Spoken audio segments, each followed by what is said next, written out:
Welcome friends on my YouTube channel. आज का जो टॉपिक है that is the adrenal gland disorders. Okay, previous lecture में मैंने पढ़ाया था एड्रिनल ग्लैंड, उसके हार्मोन्स, उनका रोल क्या है। ठीक है, आज हम इस टॉपिक में पढ़ेंगे, इस लेक्चर में हम पढ़ेंगे एड्रिनल ग्लैंड के disorders, that is the irregular secretions of adrenal gland. अगर एड्रिनल ग्लैंड ने सिक्रीशंस में परिवर्तन किया यानी कि चेंज किया, या हाइपो सिक्रीशन भी हो सकता है, वो हाइपर सिक्रीशन भी हो सकता है। यहाँ पे क्लियर। तो there is the two types of irregular secretions, one is the hypo secretion, second is the hyper secretion.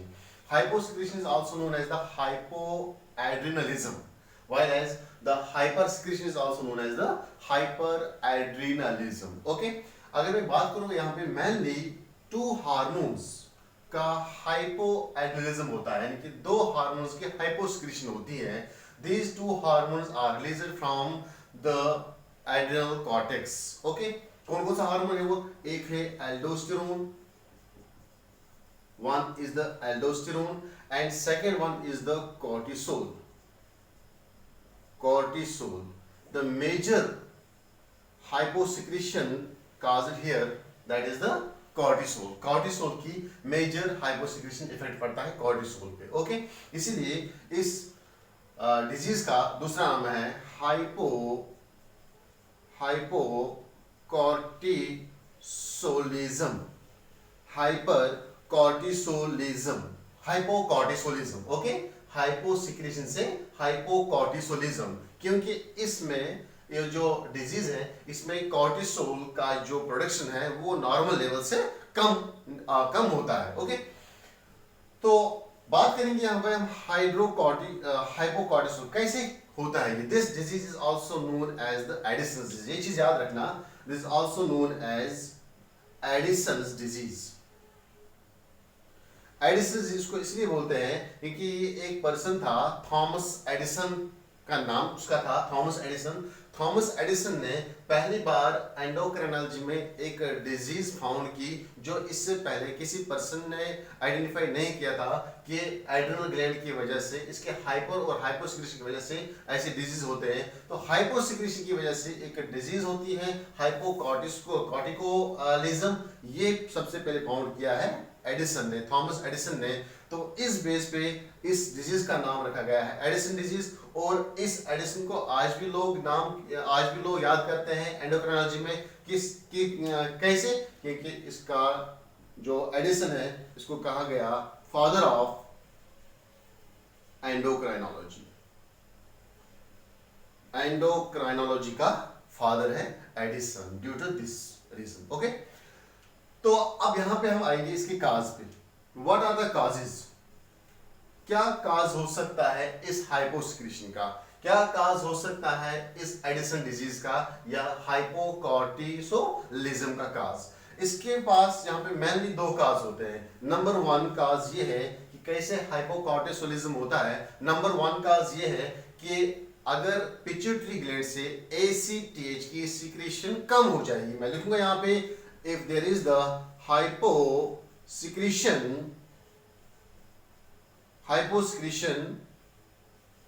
of ACTH from pituitary से अगर ACTH किसी भी कारण से सिक्रीशन कम हो जाएगी। ठीक है, जब ACTH का लेवल कम हो गया, पिट्यूटरी से ACTH कम आया, तो एड्रिनल कॉर्टिकस से जो भी कॉर्टिसोल हार्मोन है, कॉर्टिसोल हार्मोन, इसकी सिक्रीशन भी कम होगी।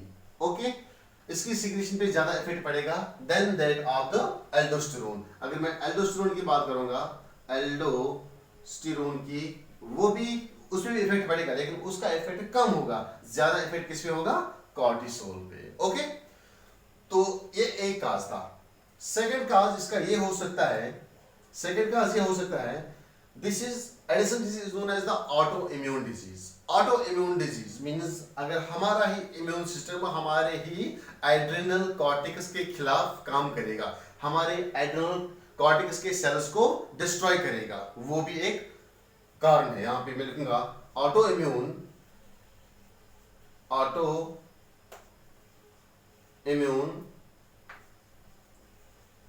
Destruction of adrenal cortex. अगर एड्रिनल कॉर्टेक्स का कोई भी पार्ट अगर हो, चाहे वो जूना ग्लैमरुलुसा हो, जूना फैसिकुलेटा हो, क्लियर, अगर उनमें से किसी का ऑटो इम्यून डिस्ट्रक्शन हो जाएगा, ठीक है, वो भी दूसरा काज बन सकता है किसके लिए, हाइपोसिक्रीशन ऑफ कॉर्टिसोल्स, ओके। या तीसरा रीजन ये भी है कि अगर हम रिमूव करेंगे, removal of adrenal cortex, adrenal cortex की इंजरी होगी, किसी भी कारण से एक्सीडेंट हो गया, कुछ भी हो गया, उसकी वजह से जो हमारा एड्रिनल कॉर्टेक्स है वो एड्रिनल कॉर्टेक्स डैमेज हो गया, या वो एड्रिनल कॉर्टेक्स का कोई पार्ट रिमूव किया जाएगा, उससे भी क्या होता है, hypocortisolism. This was the main 3 causes जो डिस्क्राइब किए गए हैं, ओके। तो इसके बाद हम यहाँ पे पढ़ेंगे इसके सिम्टम्स क्या है। जो एडिसन डिजीज है, इसका क्वेश्चन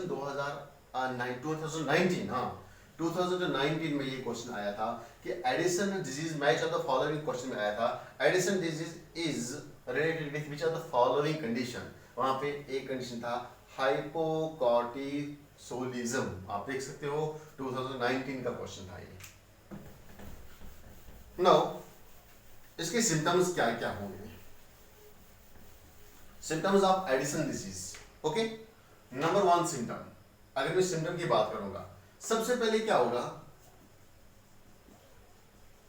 अगर मैं सिम्टम्स की बात करूंगा हाइपोसिक्रीशन की, नंबर 1 सिम्टम जो इसमें आएगा वो ये है कि जो ग्लूकोज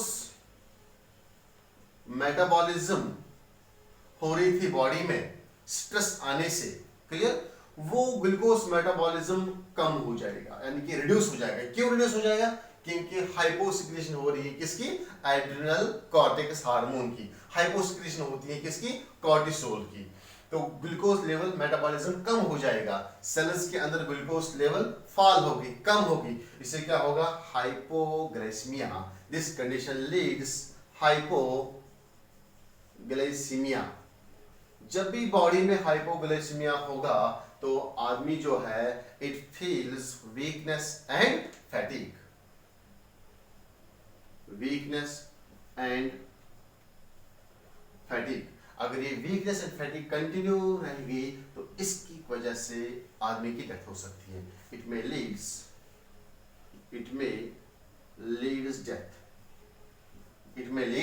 डेथ, इसकी ये डेथ काज कर सकता है। इसीलिए हम कॉर्टिसोल को, जो ये कॉर्टिसोल हार्मोन है, इसलिए हम इसको बोलते हैं this is the life saving hormone, this is the life saving hormone. पिछले लेक्चर में मैंने ये पढ़ा है आपको, why cortisol is known as the life saving hormone, यहाँ पे आपको मालूम पड़ा, ओके। एक रोल, एक सिम्टम आ रहा है इसका। सेकंड सिम्टम इसका ये है कि जो हमारी बॉडी का बीएमआर है, बेसल मेटाबॉलिक रेट बॉडी का, वो डिक्रीज हो जाएगा, ओके। नंबर, इसी के साथ एक और रीजन है, बॉडी का बीपी आल्सो डिक्रीजेस, ओके। ये और सिम्टम्स है। नंबर 3 सिम्टम इसमें ये आता है कि जब भी एक पर्सन के अंदर हम देखते हैं कॉर्टिसोल की डेफिशिएंसी होती है, कॉर्टिसोल का जो लेवल है वो कम हो जाता है, तो उसमें क्या हो जाता है, ब्लड प्रेशर, ये मैंने आपको बताया, एक्सक्रीशन ऑफ ये जो डिजीज है वीकनेस एंड फैटिग, ये भी मैंने आपको बताया है। इसके बाद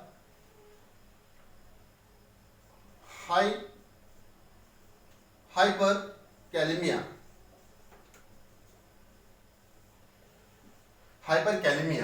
एंड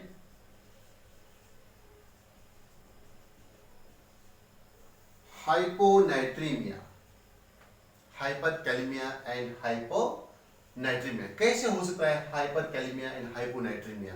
हाइपोनाइट्रीमिया सबसे पहले आपको समझना है व्हाट इज हाइपोनाइट्रीमिया। हाइपो मीन्स हो गया डिक्रीज्ड लेवल, नाइट्रीमिया मीन्स हो गया सोडियम, यानी कि सोडियम का जो लेवल है ब्लड के अंदर वो कम हो जाएगा। What is hyperkalaemia? Hyper means हो गया ज्यादा, बढ़ जाना, इंक्रीज होना। कैलेमिया वर्ड यूज करते हैं हम पोटेशियम आयंस के लिए। पोटेशियम आयंस जब ब्लड के अंदर बढ़ जाएंगे और सोडियम आयंस जब ब्लड के अंदर कम हो जाएंगे, तो इस कंडीशन को हम बोलते हैं हाइपरनाइट्रेमिया, और इस कंडीशन को हम बोलते हैं हाइपरकैलेमिया। ये कैसे हो जाएंगे हाइपरनाइट्रेमिया और हाइपोकैलेमिया, हाइपरकैलेमिया और हाइपरनाइट्रेमिया? अगर आपको मालूम होगा कि मैंने लास्ट लेक्चर में पढ़ाया था, जो एल्डोस्टेरोन हार्मोन है, जो हार्मोन एल्डोस्टेरोन है, एल्डोस्टेरोन आके एक्ट करता है किडनीज के नेफ्रॉन्स पे।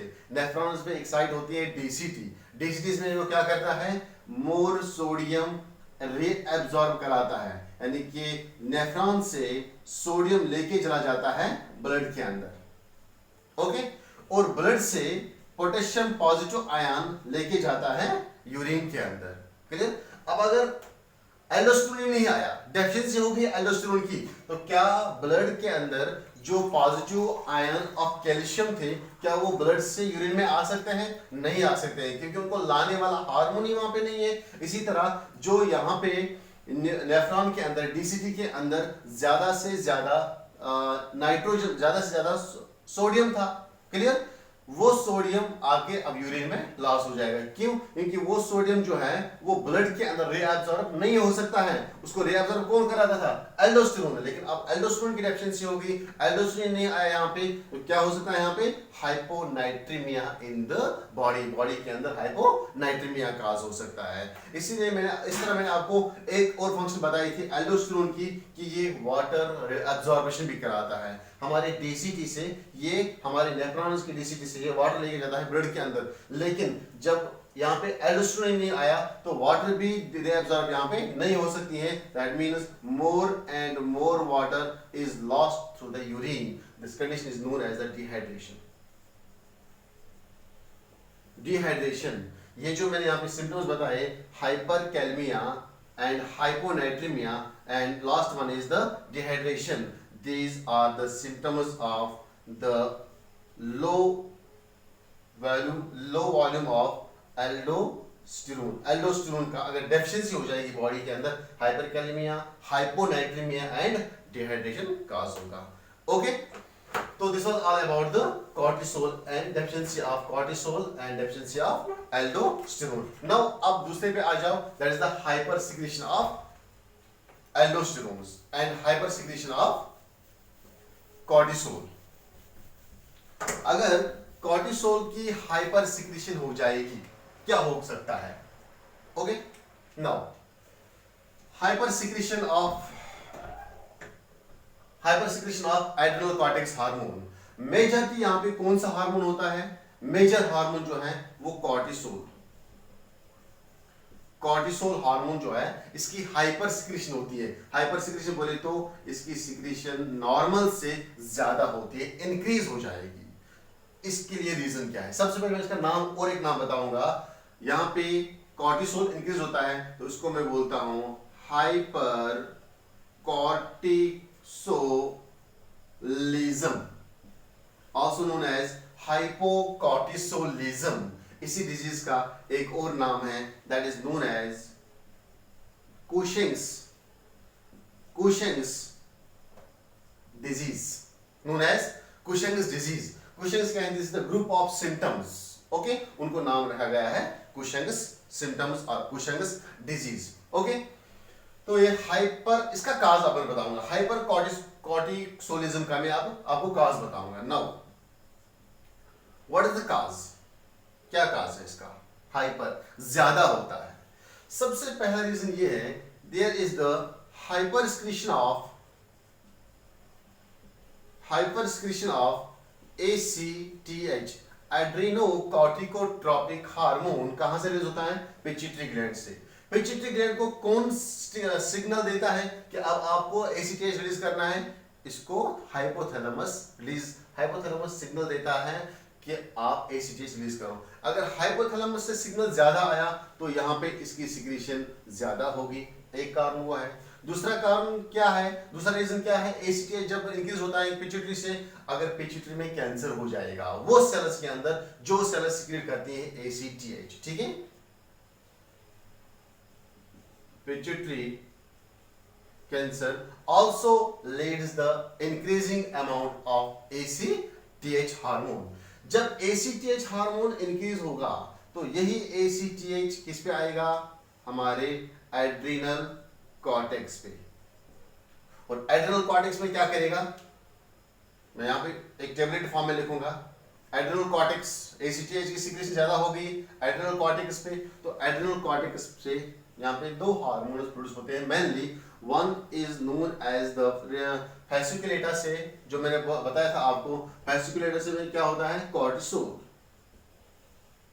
कॉर्टिसोल का प्रोडक्शन ज्यादा होगा, while as aldosterone that is the, कौन सा हार्मोन है ये, मिनरलोकॉर्टिकॉइड, इसका सिक्रेशन भी थोड़ा ज्यादा हो जाएगा, यानी कि सबसे ज्यादा इफेक्ट जो होगा वो कॉर्टिसोल पे होगा। ओके, दैट मींस जब ACTH ज्यादा सिक्रेट हो जाएगा तो वो सबसे ज्यादा कौन से सेल्स पे इफेक्ट करेगा, सबसे ज्यादा वो ज़ूना फैसिकुलेटा के सेल्स पे वो इफेक्ट करेगा, और कम इफेक्ट वो दिखाएगा किस पे, ज़ूना ग्लोमेरुलस के सेल्स पे। इसीलिए यहाँ पे एल्डोस्टेरोन पे ज्यादा इफेक्ट नहीं पड़ता है, ज्यादा इफेक्ट किससे पड़ता है, कॉर्टिसोल हार्मोन पे।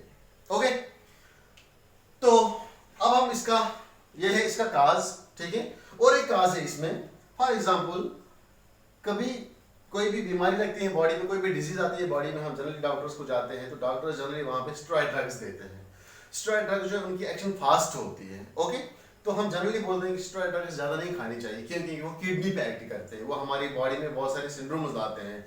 तो उसका कारण ये है कि जब हम स्टेरॉइड ड्रग्स खाते हैं, स्टेरॉइड ड्रग्स, इन स्टेरॉइड ड्रग्स का भी इफेक्ट होता है इस एड्रिनल कॉर्टेक्स ग्लैंड पे, इसके हार्मोन्स पे। ये स्टेरॉइड ड्रग्स भी कभी कभी क्या करते हैं, high amount of cortisol release कराते हैं हमारे बॉडी के अंदर। तो ये दूसरा रीजन है स्टेरॉइड ड्रग्स जो हम लेते हैं बार बार या अननेसेसरी।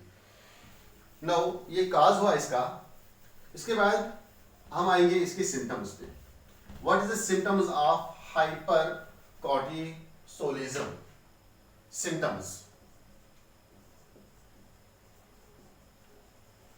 अगर हम इसके सिम्टम्स की बात करेंगे, क्लियर, सबसे पहले जो हम इसका सिम्टम देखेंगे दैट इज द, उसमें क्या हुआ था, हाइपोग्लाइसीमिया, इसमें क्या होगा, हाइपरग्लाइसीमिया।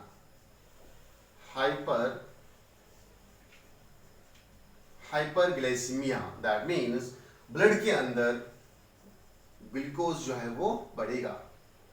क्यों? क्योंकि हार्मोन ज्यादा आया, हाइपर सिक्रेशन में हार्मोन आ गया, लिपोलिसिस ज्यादा होगी। ओके, लिपोलिसिस ज्यादा होगी तो प्रोटीन मेटाबॉलिज्म ज्यादा होगा। मैं लिखूंगा यहां पे protein metabolism also increases.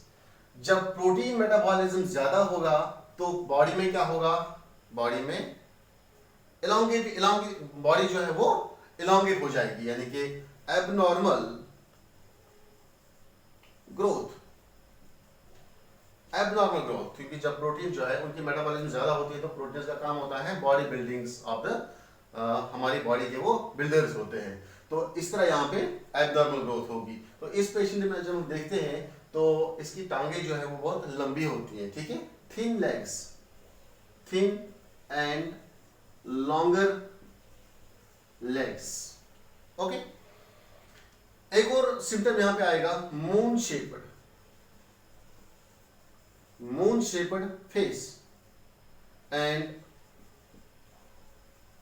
buffalo hump।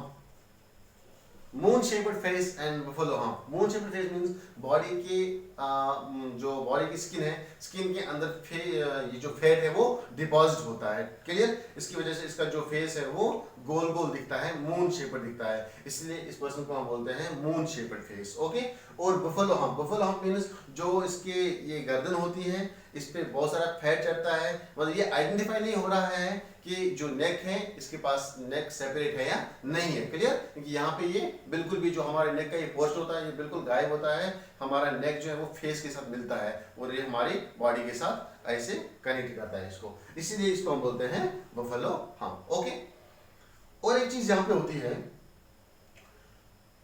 जो एल्डोस्टेरोन की हम बात करते हैं, ये कॉर्टिसोल का था। ओके, नाउ एल्डोस्टेरोन एल्डोस्टेरोन का इफेक्ट ये है कि अगर बॉडी के अंदर ज्यादा एल्डोस्टेरोन आएगा, क्लियर, तो more reabsorption of sodium and water, ज्यादा से ज्यादा रीअब्जॉर्प्शन हो जाएगा, कहां से, डीसीटी से, क्लियर। और ये सोडियम एंड वाटर जो है ये कहां डिपॉजिट हो जाएगा, एक्स्ट्रा सेल्यूलर फ्लूइड के अंदर। जब ये एक्स्ट्रा सेल्यूलर फ्लूइड के अंदर ज्यादा डिपॉजिट हो जाएगा तो एक कंडीशन काज होती है, उसको हम बोलते हैं एडिमा। ओके, जो स्किन है वो थोड़ा फूलती है, स्वेलन स्किन, इसके अंदर ज्यादातर सोडियम एंड वाटर प्रेजेंट रहता है। ओके, तो दिस इज द ये कुछ सिम्टम्स हैं हमारे हाइपर सिक्रीशन और हाइपर एड्रेनालिज्म के। ओके, तो इसके बाद एक और डिसऑर्डर है यहाँ पे, दो डिसऑर्डर है यहाँ पे, ये हमने पढ़े किसके डिसऑर्डर, ज़ूना फैसिकुलेटा और ज़ूना ग्लोमेरुलोसा के। अब हम बात करते हैं ज़ूना रेटिकुलरिस के। Zona reticularis innermost zone of the adrenal cortex. आपको मालूम है कि ज़ूना रेटिकुलरिस कौन से हार्मोन रिलीज करते हैं, sex corticoids. Okay, sex corticoids, इनको हम बोलते हैं वीक एंड्रोजेंस। ओके, ये वीक एंड्रोजेनस सेक्स कॉर्टिकॉइड्स फीमेल्स में भी प्रोड्यूस होते हैं एक अपनी नॉर्मल कंसंट्रेशन के हिसाब से, और ये मेल्स के अंदर भी प्रोड्यूस होते हैं, अगर यहां पे सेक्स कॉर्टिकॉइड्स की कंसंट्रेशन इंक्रीज हो जाएगी, बढ़ जाएगी नॉर्मल लेवल से, that is the hyper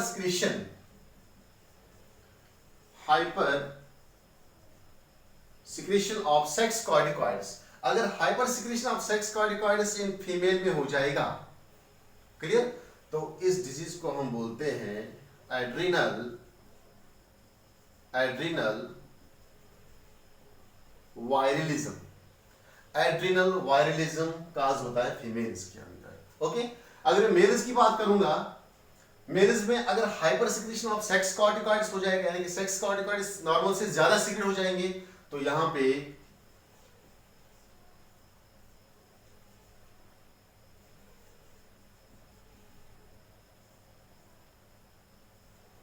gynecomastia.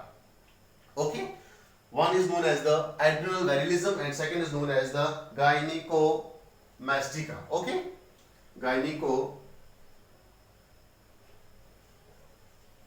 gynecomastia। सबसे पहले हम आएंगे एड्रेनल वायरलिज्म पे। एड्रेनल वायरलिज्म, इसमें जो गर्ल्स है, गर्ल्स क्या होती है, गर्ल्स क्या करती है, इसमें girls develop some male characters, girls में डेवलप होते हैं some male characters। For example कौन कौन सा कैरेक्टर, नंबर 1 कैरेक्टर, उनके फेस पे दाढ़ी आती है, beard on face of girls, clear. There is the stop of menstrual cycle, उनका मेंस्ट्रुअल साइकिल जो है वो स्टॉप होता है।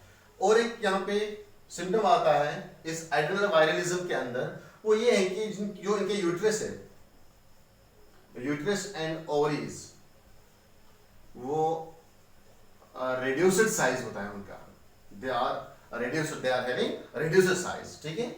और जब स्टॉप होता है एमसी मेंस्ट्रुअल साइकिल, जब स्टॉप हो जाएगा या इरेगुलर मेंस्ट्रुअल साइकिल आता है, तो ये जो है फीमेल इनफर्टाइल होती है, इनफर्टाइल, इसी को हम बोलते हैं एड्रेनल वायरलिज्म, ठीक है। सिंपली गर्ल्स के अंदर डेवलप होना मेल्स की character due to the hyper secretion of sex corticoids. अगर हम बात करेंगे गायनिकोमास्टिका की, गायनिको मीन्स हो गया फीमेल, गायनिको मीन्स हो गया फीमेल एंड मास्टिका मीन्स हो गया ब्रेस्ट, नाम से ही पता चलता है। दैट मीन्स मेल्स के अंदर अगर हाइपर सिक्रीशन ऑफ कॉर्टिकॉइड्स हो जाएगा तो उनमें फीमेल के कैरेक्टर्स आते हैं, just antagonist of this adrenal virilism. क्या होगा यहां पे, in case of males develop female characters, males जो है वो फीमेल कैरेक्टर्स डेवलप करते हैं। बहुत सारे फीमेल कैरेक्टर्स हैं, लेकिन कौन सा कैरेक्टर यहाँ पे आता है नाम में ही पता चलता है हमें। मैस्टिका मीन्स हो गया breast, that means here development of breast, males के अंदर डेवलपमेंट ऑफ ब्रेस्ट होता है। बाकी सब मेल के कैरेक्टर्स होते हैं, लेकिन एक character that is the development of breast female का कैरेक्टर इस मेल्स के अंदर आता है। इस कंडीशन को हम बोलते हैं gynaecomastia. Okay, gynaecomastia and adrenovirilism is the disorders of the hyper secretion of sex corticoids. So these were all about the disorders or irregular secretion of our adrenal gland. Okay, thank you very much.